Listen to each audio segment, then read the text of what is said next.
Le monde au secours de la République démocratique du Congo. Cette semaine, le Canada et l'Union européenne viennent de mettre la main à la pâte. Près de 100 millions de dollars disponibilisés pour aider certains de nos compatriotes en détresse. L'Union africaine se dote d'un fonds d'investissement pour l'autonomisation des jeunes africains. La décision est tombée à l'issue du 29e sommet des chefs d'État et des gouvernements tenu à Addis Abeba, la capitale éthiopienne. Et puis, les jeunes Congolais pleins d'imagination s'illustrent dans la création de leur propre PME dans l'optique de l'émergence d'une classe moyenne congolaise. Cependant, les efforts de ces jeunes souvent voués à l'échec peuvent avoir la chance de se concrétiser. Vous suivrez une enquête menée par votre magazine auprès de certains parmi eux.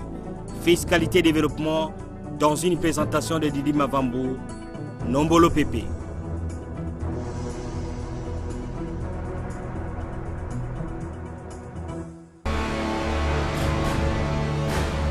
Agence Galaxy Media, la passion de développer la RDC. Bienvenue à ce nouveau rendez-vous d'actualité hebdomadaire d'information économique et de finances publiques en République démocratique du Congo. Les Congolais ont célébré le 30 juin dernier le 57e anniversaire de leur indépendance dans la méditation. Cette célébration marque également la fin du premier semestre de l'année 2017. Mais qu'en est-il de l'évolution de la conjoncture économique durant les 6 premiers mois de cette année? Réponse dans cette analyse des différents indicateurs économiques avec Jean-Louis Miaswekama Loubaki. Au 30 juin 2017, le cap du premier semestre est atteint. Au niveau de la conjoncture, les indicateurs sont sur cette période à l'image de l'économie congolaise, inquiétante. Et les Congolais le ressentent dans leur porte-monnaie et dans leur chair suite à la hausse continue des prix, comme l'atteste l'évolution de l'inflation au premier semestre. Le taux d'inflation dépasse déjà les 20%. La dépréciation du franc par rapport aux devises étrangères, particulièrement au dollar, n'est pas étrangère à l'inflation dans l'économie congolaise. Cette descente aux enfers du mois Napo semble malheureusement se confirmer. En effet, les dollars se font rares dans l'économie congolaise, mais surtout dans les coffres-forts de la Banque centrale. De 1,644 milliard en 2014, puis 1,403 milliard en 2015. Les réserves de change ne sont plus qu'à 717 millions au 30 juin 2017. De 2014 au 30 juin 2017, les réserves de change sont passées de 7,85 semaines d'importation à 3,15 semaines d'importation. Après une croissance soutenue et même robuste du produit intérieur brut, on a assisté à un retournement en 2016 avec seulement 2,5% de taux de croissance. Pour l'année 2017, les prévisions ont été revues à la hausse, soit 4,9%. La reprise des cours de matières premières sur les marchés internationaux et le retour de la croissance économique mondiale justifient ces prévisions. Il revient au gouvernement d'amorcer le retour à la stabilité macroéconomique. Au niveau des finances publiques, il lui faudrait dégager des excédents. À la Banque centrale de les éponger et surtout d'exiger aux opérateurs miniers de rapatrier 40% de leurs devises issues de leurs exportations. Les 7 mesures de l'agence Galaxy Media pour relancer l'économie viennent vraiment à propos. La République démocratique du Congo éprouve d'énormes difficultés à mobiliser de fonds propres pour répondre aux attentes de la population. Il lui faut à l'heure actuelle un appui budgétaire extérieur. C'est à cet exercice que s'est adonné ces dernières semaines le gouvernement Bruno Tshibala. Quelle est la situation économique réelle du pays? Où en est-on avec les tractations sur le plan international? Lambert Yuma pour plus de précisions. Lors de son dépôt au bureau de l'Assemblée nationale par le Premier ministre Bruno Tshibala, évalué à plus de 7 milliards de dollars américains, le projet de budget de la République démocratique du Congo exercice 2017 passait déjà aux yeux de plus d'un analyste pour un budget irréaliste sinon fantaisiste. En effet, comparé à celui proposé quelques mois auparavant pour le même exercice par le gouvernement des missionnaires Matata, le budget de Bruno Tshibala est presque le double en hauteur. La grande question était alors celle de savoir Comment le gouvernement s'y prendrait pour mobiliser les 7 milliards de dollars américains alors que la santé économique était au rabais et qu'aucune régie financière pourvoyeuse des recettes du trésor public n'arrivait même pas à atteindre les assignations? Autrement dit, le gouvernement ne pouvait mobiliser que des fonds allant dans des proportions estimées par le budget Matata. C'est pour trouver des fonds supplémentaires et afférents que le gouvernement entreprit de sensibiliser les Congolais en vue d'une gestion saine des fonds du trésor public. Et là, mieux vaut tard que jamais.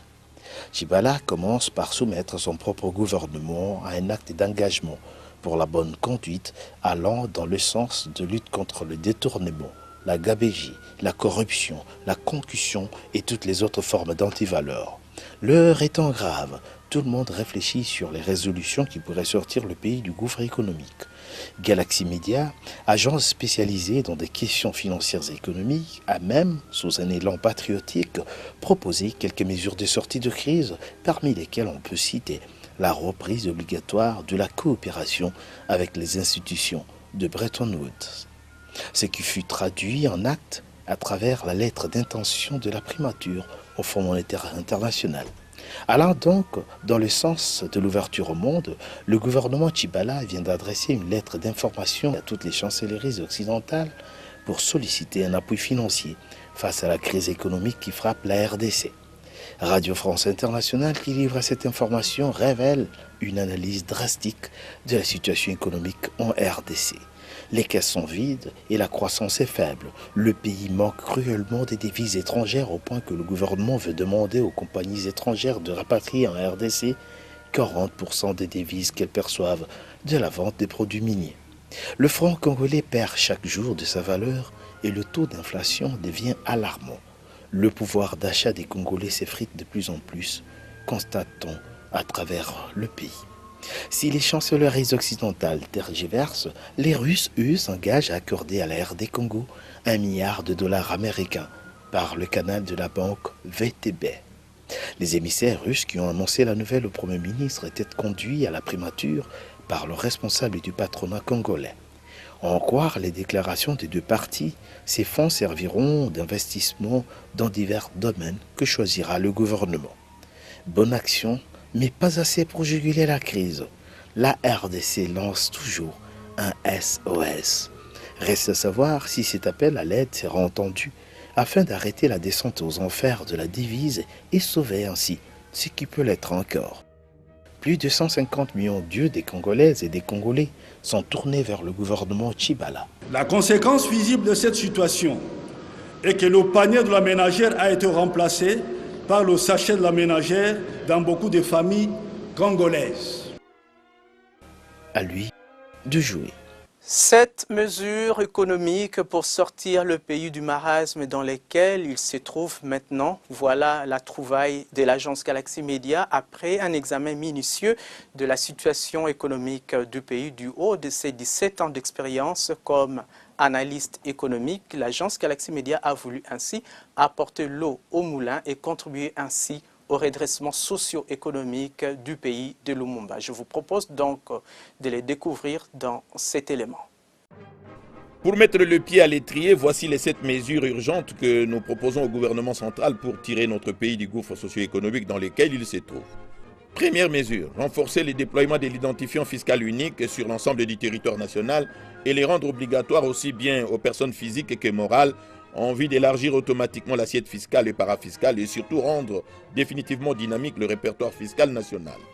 Deuxième mesure, rendre obligatoire le paiement des impôts, taxes, redevances et autres droits dus à l'État à raison de 70% en francs congolais et 30% en monnaie étrangère, dollars américains ou euros, par les contribuables relevant de la direction des grandes entreprises.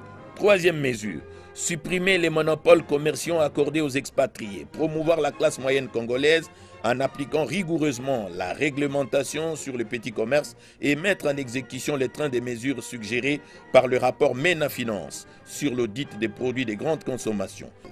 Quatrième mesure, mettre sur pied une structure d'audit et de recouvrement des contentieux fiscaux, parafiscaux et douaniers composée des personnalités venues de toutes les institutions régaliennes, d'experts des cabinets nationaux et internationaux, de la Cour des comptes, de l'Inspection générale des finances, des régies financières, des ministères des Finances, du budget et de la Banque centrale du Congo.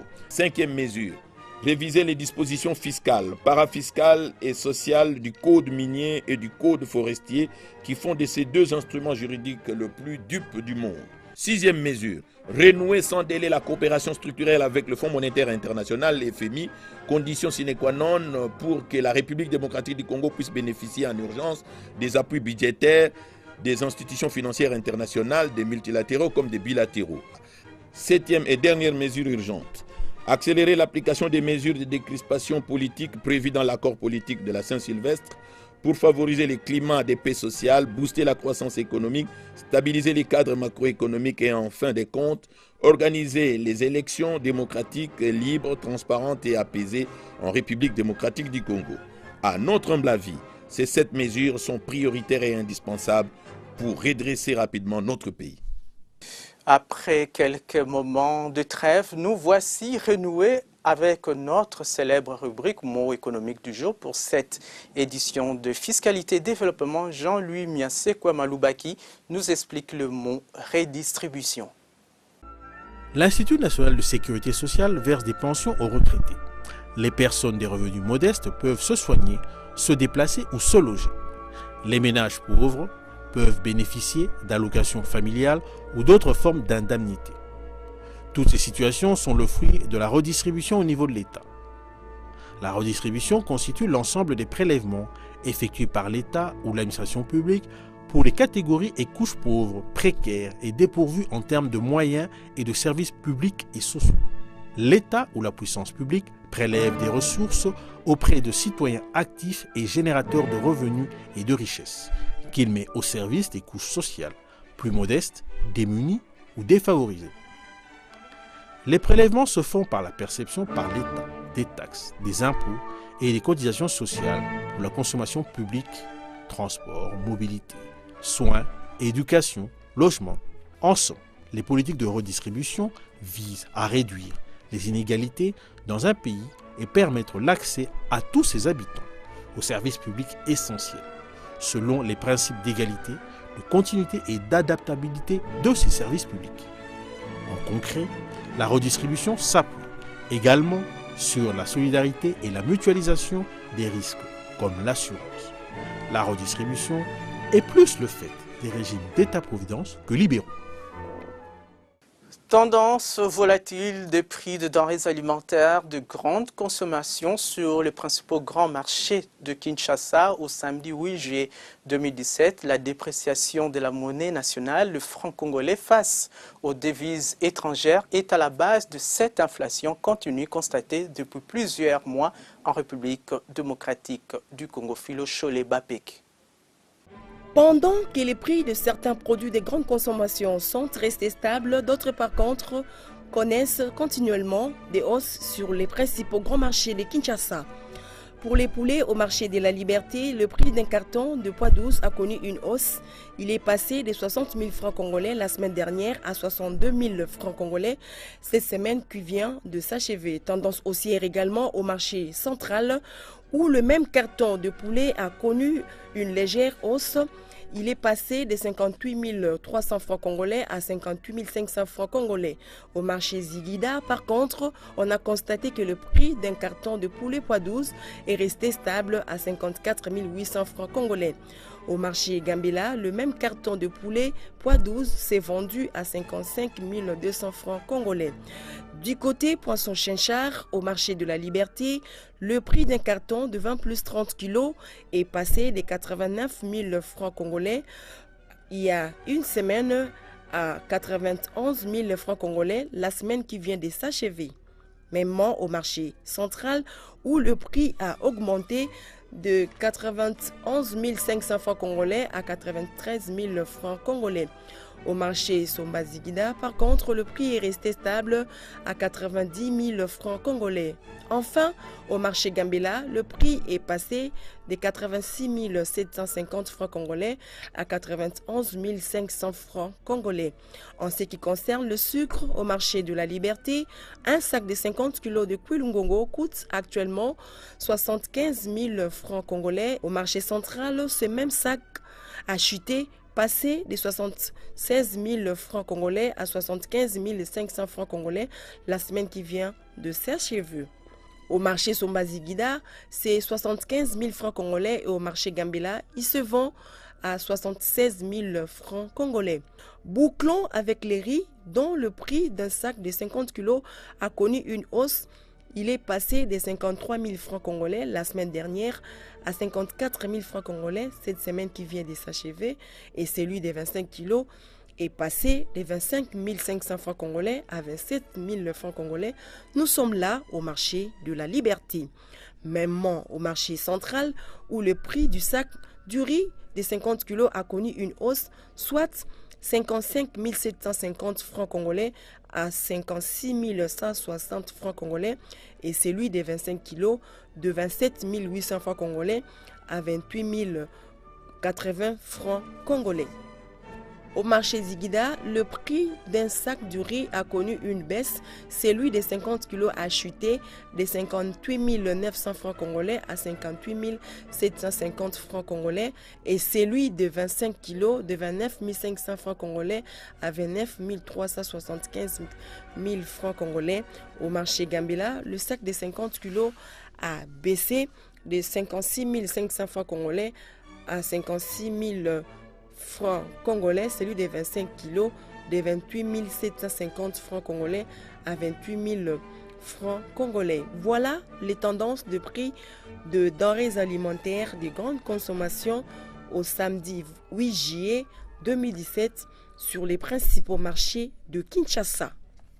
Et puis sur le marché d'échange, le taux officiel de la Banque centrale du Congo a indiqué au vendredi 7 juillet 2017 un dollar américain à 1525,64 francs congolais, pendant qu'au samedi 8 juillet 2017, au parallèle, le taux était à 1560 francs congolais le dollar américain dans la plupart des communes de la capitale congolaise et à 1575 francs congolais le dollar au centre-ville de Kinshasa, précisément non loin du rond-point Forescom sur l'avenue Lukusa.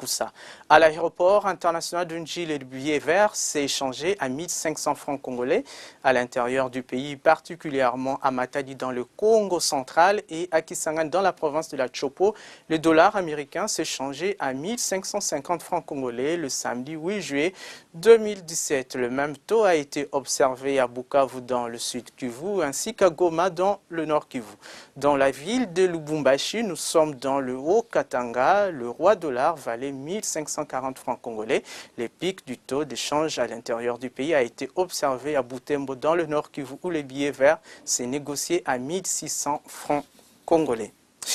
À présent, les nouvelles sur le cours des principales matières premières sur le marché international au deuxième fixing du samedi 8 juillet 2017.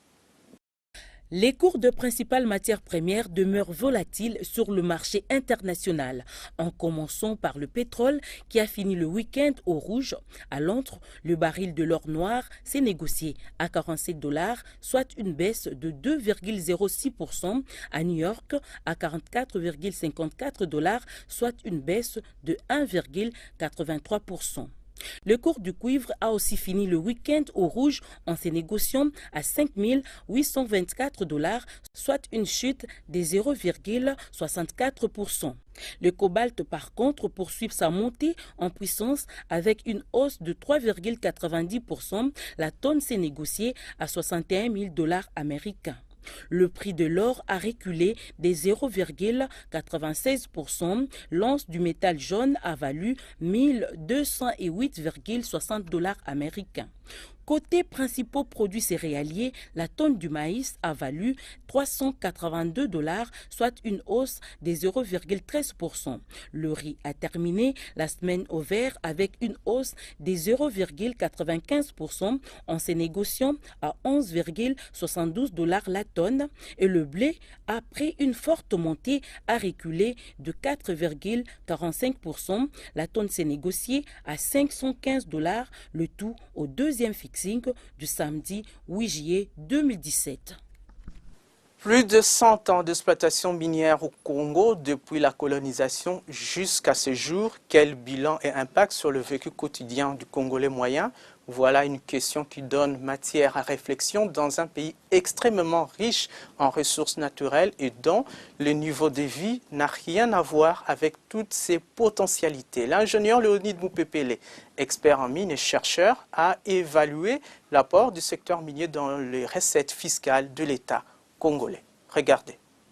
Et donc si aujourd'hui les sociétés minières se battent tellement pour que la fiscalité ne soit pas revue à la hausse, c'est principalement à cause de ces mais ces sociétés minières ne jouent pas franc jeu, parce qu'elles ne déclarent que de pertes. De pertes, nous l'avons dit, nous l'avons titré, vous l'avez souligné dans la dernière émission.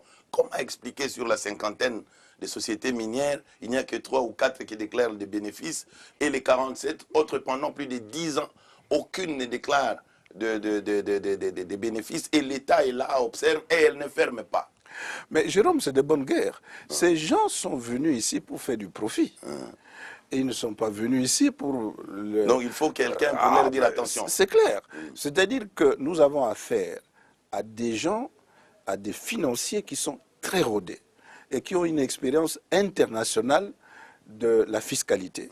Et par conséquent, face à eux, vous devez mettre une administration fiscale extrêmement bien outillée. Pas des gens qu'on peut tirer par le bout du nez à coups de Absolument. verre. Ce qui explique que, effectivement, vous avez raison, que d'une année à l'autre, la plupart de ces sociétés, si pas la quasi-totalité, déclarent des pertes et se contentent de payer 1% du chiffre d'affaires. Du chiffre d'affaires en termes d'impôt sur les bénéfices.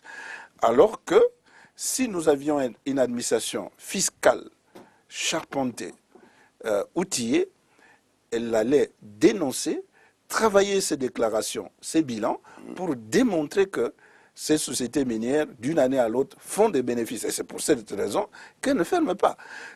Écoutez, Jérôme, il est impossible à une société minière qui fait des pertes de continuer à travailler. Les financiers, ce n'est pas des enfants de cœur. Ce ne sont pas des gens, ce n'est pas des humanitaires. Quand ils viennent chez nous, c'est pour faire du profit. Et ils ne peuvent pas accepter qu'un manager... Mais comment? Ils ne peuvent pas accepter qu'un manager, à la fin de l'année, leur déclare des pertes. C'est impossible.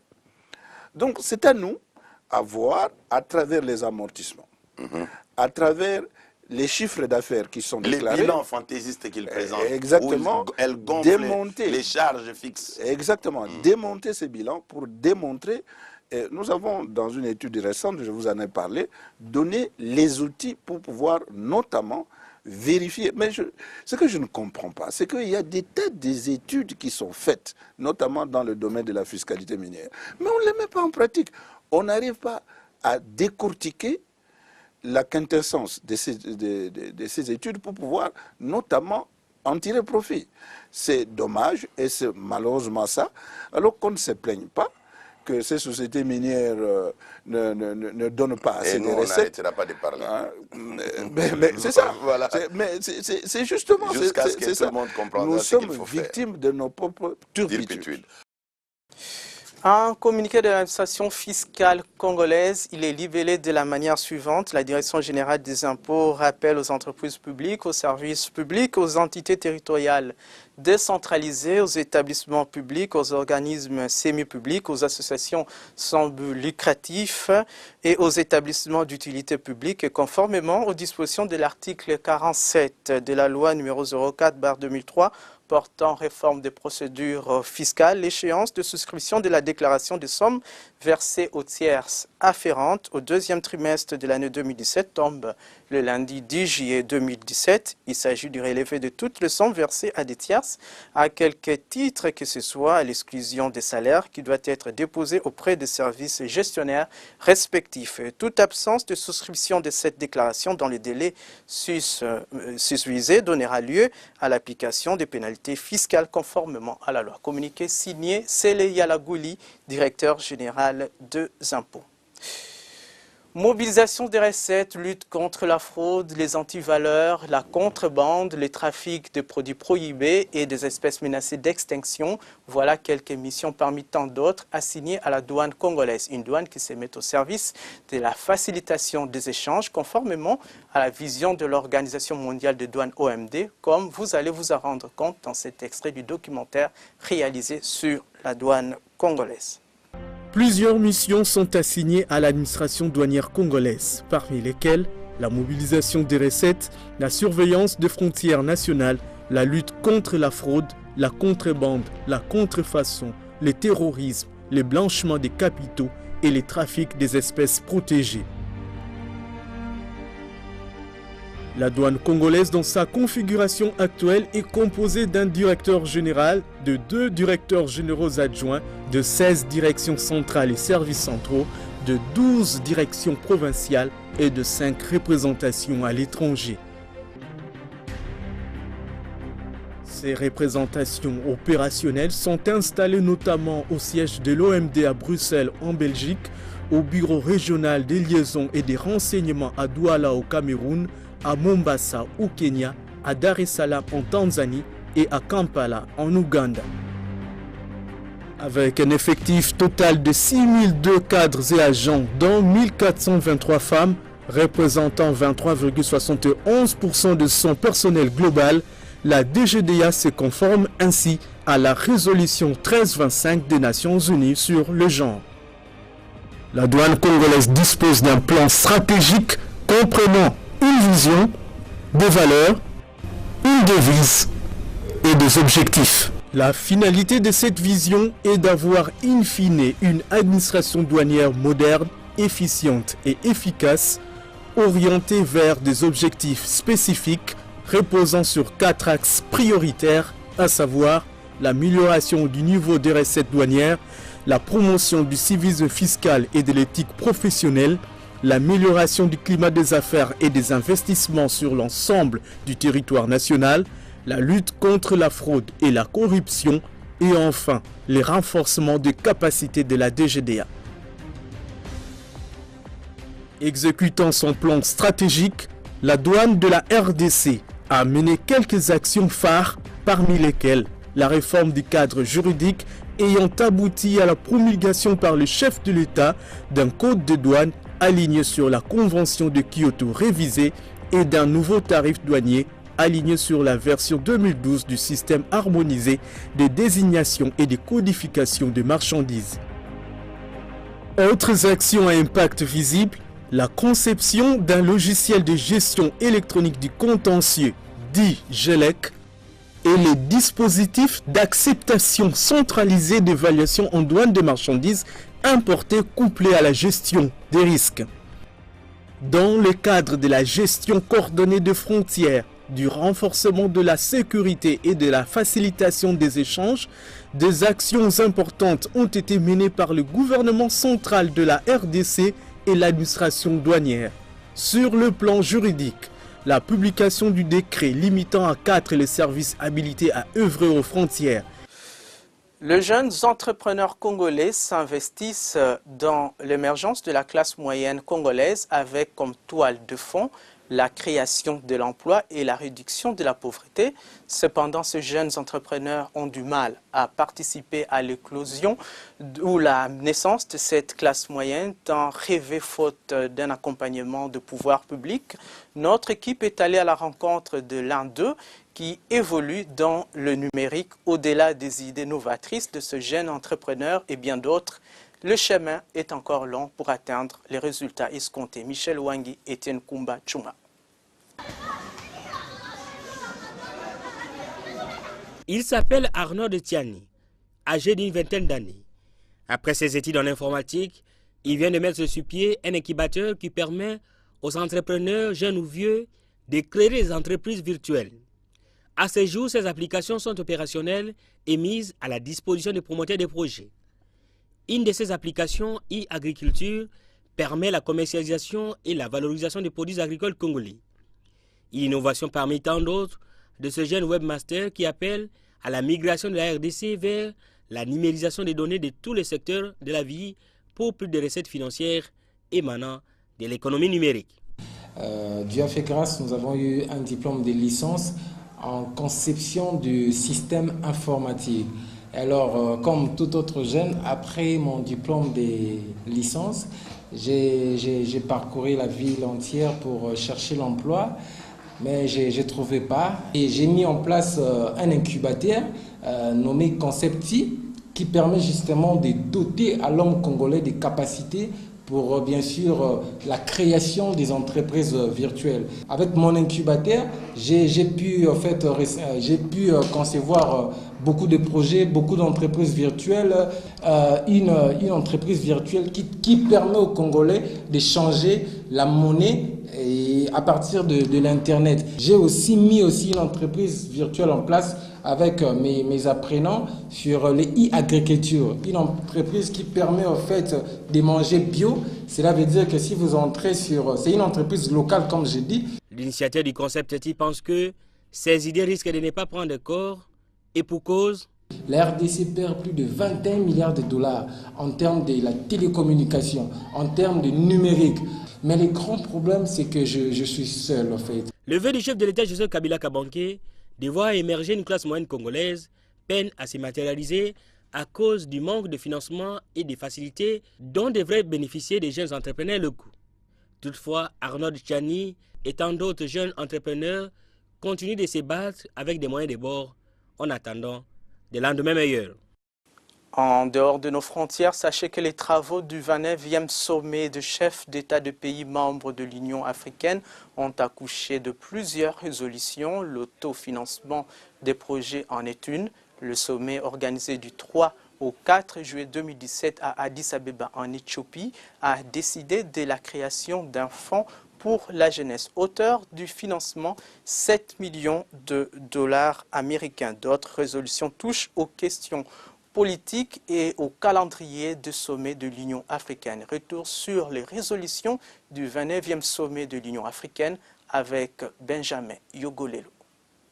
Les résolutions du 29e sommet de l'Union africaine sont multiples. Le programme de réforme de cette organisation continentale figure sur la liste des résolutions. Sa mise en œuvre, indique le site africa7.com, devra être assurée grâce à l'autofinancement des projets par les Africains eux-mêmes. Une taxe de 0,2%, ajoute la source, sera prélevée sur tous les produits importés en Afrique. Parmi les résolutions du sommet, le vote du budget de l'Union africaine pour l'exercice financier 2018. Ce budget est de 769 381 984 dollars américains. Autre résolution du sommet, note le site africamidi.com, la création d'un fonds africain pour la jeunesse. Investir dans la jeunesse a été le thème central du sommet de la capitale éthiopienne. Les 55 pays membres de l'Union africaine ont décidé de créer un fonds consacré à l'épanouissement de la jeunesse ainsi qu'à la création d'une université à Addis Abeba. Les questions de paix et de sécurité ont retenu l'attention des chefs d'État africains. Selon le président de la Commission africaine, Moussa Faki Mahamat, le sommet a décidé de donner priorité à la prévention et anticipation des conflits. C'est le cas de la situation au Soudan du Sud, en Libye et en Centrafrique. Les chefs d'État en ont appelé à l'intensification des actions des mécanismes régionaux. Sur la RDC, ils ont formulé une résolution dénonçant les sanctions unilatérales prises contre des personnalités. Entre autres résolutions, les médias font état de l'instauration de la Troïka au niveau de la présidence de l'Union africaine, mais également de l'allègement du calendrier des sommets de l'organisation. Retour au pays où s'habiller est un besoin primordial au sein de la société. Mais on constate que ceux qui confectionnent les habits à Kinshasa ne sont pas toujours considérés. Pourtant, la profession couturière joue un rôle très capital dans la vie quotidienne de population, à côté de ses implications économiques au profit du couturier ou du tailleur. Zenobi Fienga, stagiaire IFASIC, a visité une maison de couture dans la commune de Bandalungwa et nous a ramené ces reportages réalisés grâce aux images de Céline Boumba Angelani. Confectionner et coudre des vêtements prêts à porter, c'est tout ce qu'il sait faire. Edouard Mosengo est un couturier de carrière qui compte une vingtaine d'années d'expérience. Dans sa maison de couture mixte, ici à Bandal-Molar, il travaille comme une fourmi pour satisfaire sa clientèle et gagner sa vie. Il est fier d'exercer ce métier qui fait de lui un homme respectueux et respectable. couture est rentable. Ce qui est la rentabilité, batata ko la biso na suki ya pembe boye na koki ko vendre na eloko yote. Mais tant que na mu yebi ke za bien yango moni na boti suki ya pembe na komi na batata na ba mama lokola bino. S'habiller est un besoin socialement significatif. Il est le symbole d'une société dite civilisée. C'est pour cette raison que la profession couturière est noble, contrairement à ceux qui la considèrent comme un refuge de ceux-là qui ont échoué ailleurs dans les études. Couture, yango ezo Salomo, le président de la République a temeli liboso na bato alati, aza bulumbu te. Yo journaliste tu yo kokota awa, soki total yo mona nini bilamba yo lati. Couture. Boko est-ce que yo koki kozwa mutu azali ki aye ko lia tai loko boko te nini te, oye ko pesa ye na couture. Puisque couture ezali awezana ba calcul. Ba mesure wana to calcula kango. Yo ke kozwa mutu azali ka tanga na yete aye bita primaire te, oye ko tsaye na couture. Bon ba exercice wana to saka ya ba division, ya ba soustraction, ya ba addition au sela ngone nini. Outre leur principal objet, qui consiste à habiller les femmes et les hommes, les stylistes couturiers ou tailleurs jouent un rôle capital au sein de la société. Que vous le veuillez ou pas, se vêtir fait incontournablement partie du quotidien. Et tant que le monde existera, nous aurons infiniment besoin d'eux jusqu'au retour du Christ. Voilà, ça s'appelle sapologie. Il n'existe nullement de sot métier, mais il n'y a que de sots gens, dit-on. Et merci surtout à cette journaliste en herbe, étudiante à l'IFASIC, Zenobi Fienga, qui a réalisé ces reportages lors de son stage académique effectué ici au sein de l'agence Galaxy Media. La nouvelle vision stratégique mise en place par la haute direction du Fonds de promotion de l'industrie FPI est une véritable boussole qui guide les actions de l'ensemble de la machine de cet établissement public. Revenons sur quelques péripéties des actions menées par l'équipe dirigeante du FPI dans ses commentaires signés Ruben Mayoni Ntiaki Yunga. Novembre 2016. Des nouvelles figures font leur arrivée à la tête du Fonds de promotion de l'industrie. Constantin Benguele Kwete cède son fauteuil d'administrateur-directeur général à Patrice Kitebi Kibolvoul, le nouveau directeur général, et John Ilungangoy, ADGA, est remplacé par Boniface Kassembe en qualité de directeur général adjoint. Une nouvelle énergie se met en place. Patrice Kitebi Kibolvoul annonce les couleurs et promet la mise en place d'une feuille de route. Tous ces défis vont faire l'objet de la trame, de la feuille de route que nous allons mettre en place dans les jours qui viennent pour que le FPI devienne véritablement l'instrument modernisé qui permette le redéploiement de l'industrie, l'émergence de l'entrepreneuriat national, la création des emplois et même l'ensemble des réformes qui ont déjà été suggérées, sur lesquelles vous-même vous avez travaillé. Quelques jours seulement après, soit le 2 décembre 2016, le numéro 1 du FPI s'entretient avec l'ensemble du personnel du siège. De grandes orientations sur la bonne marche de l'établissement sont données, notamment le renforcement et l'amélioration des méthodes de travail pour contribuer efficacement à la construction de l'édifice du progrès social au sein de cette institution de financement des projets industriels pour le développement de la RDC. Nous sommes tous décidés, le DGA, moi-même, tous les administrateurs, le président du conseil d'administration, on veut fonder une nouvelle famille au sein du FPI. La famille du travail bien fait, la famille de la méritocratie, la famille de l'excellence. Alors, en famille, on ne doit pas être crispé. Et je voudrais que vous soyez tous à l'aise. Pour concrétiser la mise sur pied de la feuille des routes promise, le directeur général du FPI bat le rappel des troupes et convoque les états de lieu de son institution. Cadres et agents, opérateurs économiques, députés et sénateurs et autres invités prennent part à ces assises censées donner un nouvel élan aux activités du FPI, Fonds de promotion de l'industrie. Des grandes résolutions sont prises. Il s'agit entre autres de la mise en place d'une situation devant exiger aux promoteurs à déposer leur dossier à temps, du respect de la procédure d'embauche, de la maximisation des recettes liées à la taxe des promotions de l'industrie, de la mise en place d'une cellule des marchés publics et d'une politique industrielle appropriée, de l'amélioration et de l'assainissement des procédures de sélection des projets. Pour la direction générale, le présent atelier est donc le cadre indiqué afin que soient levées les meilleures options qui puissent favoriser d'abord la stabilisation, puis le redressement de l'institution afin d'en assurer la pérennité.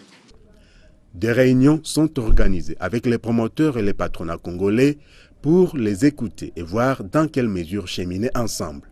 Des descentes sur les terrains sont également organisées pour communier avec les promoteurs du Congo profond, les tout teintés d'un degré élevé de management. Le ministre de l'Industrie ne doute pas un seul instant sur les mesures à prendre pour redresser la situation du FPI, catalyseur du développement industriel en RDC. Marcel Ilunga est donc confiant avec la détermination de la nouvelle équipe dirigeante placée à la tête du FPI. Il promet ainsi de mettre tout en œuvre pour donner au FPI tout le pouvoir afin de recouvrer ce qui lui revient, c'est-à-dire lui donner le privilège du trésor. Pour assurer la pérennité de cette institution en charge des prêts et au développement, il y a nécessité d'avoir une gouvernance transparente et prudentielle, accompagnée d'une analyse de risque qui répond aux normes internationales, qui permettrait par la même occasion la mobilisation des ressources extérieures additionnelles à travers des partenariats, soit pour des cofinancements, soit pour des financements directs. En ce qui concerne le recouvrement des prêts, en tant qu'ancien député national, je vais m'investir pour que soit accordé à votre institution le privilège du trésor.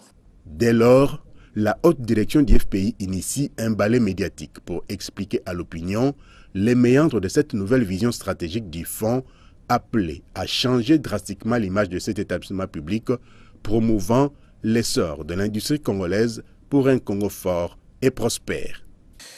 Sur le plan international, la Commission européenne a annoncé le mercredi 5 juillet 2017 une nouvelle aide humanitaire de 5 millions d'euros au profit de 8 provinces de la République démocratique du Congo touchées par les violences depuis août 2016. Christos Stylianides, commissaire européen chargé de l'aide humanitaire et de la gestion des crises, a indiqué dans un communiqué de l'Union européenne est préoccupé par la crise humanitaire qui sévit actuellement dans le Kasaï. Ce montant, indique le communiqué, aidera pour la première fois dans cette région les partenaires humanitaires à répondre aux besoins les plus urgents des personnes touchées par les conflits. Le même communiqué indique que cette enveloppe porte le montant de l'aide humanitaire fournie par l'Union européenne aux personnes les plus vulnérables en RDC à près de 28 millions d'euros depuis le début de l'année 2017. Et puis le Canada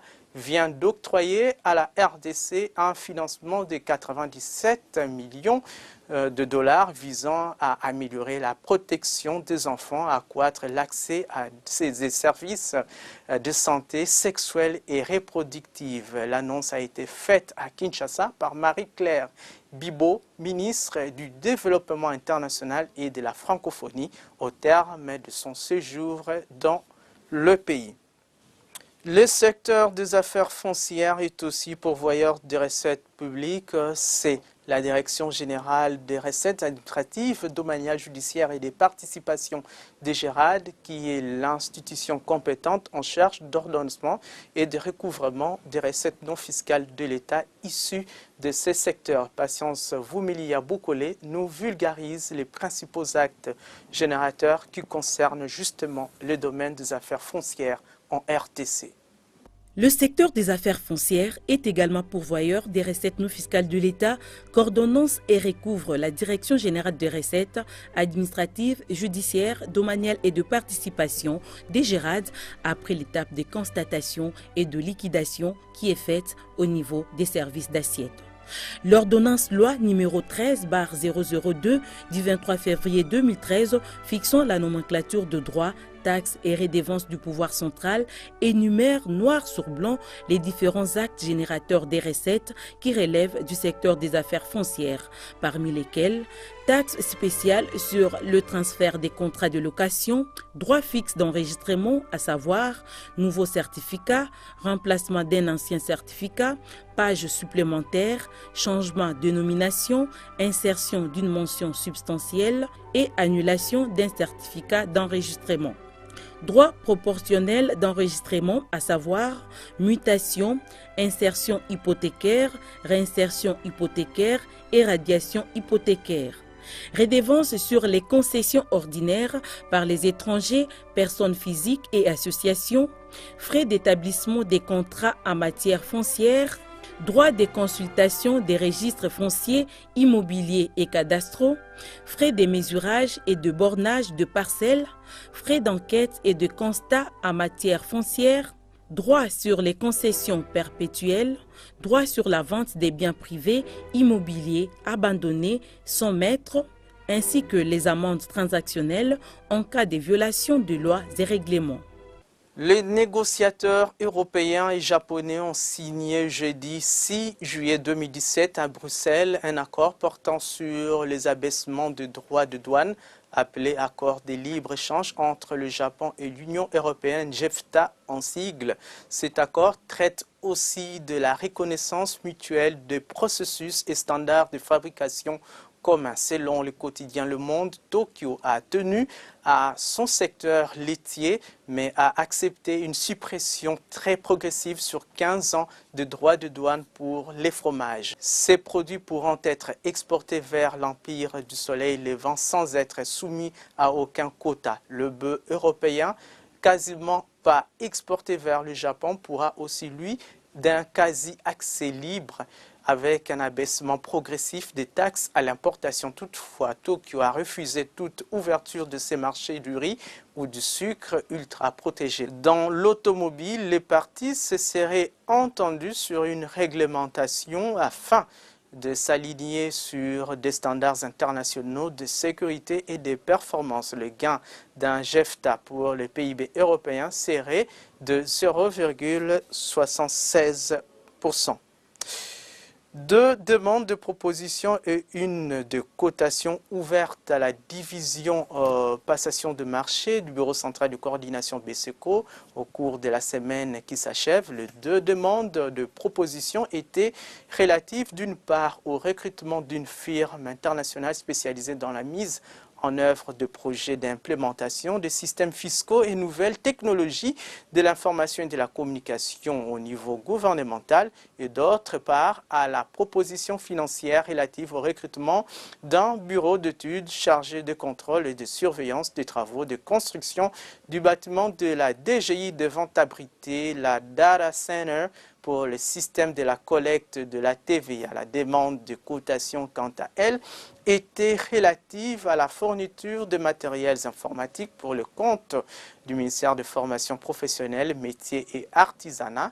Il faut noter que placé sous la présidence de l'ingénieur Théophile Matondo Mbungu, directeur général du BCECO, tous les soumissionnaires ont répondu présents à ces séances afin de vivre les visus, la transparence observée par cette institution.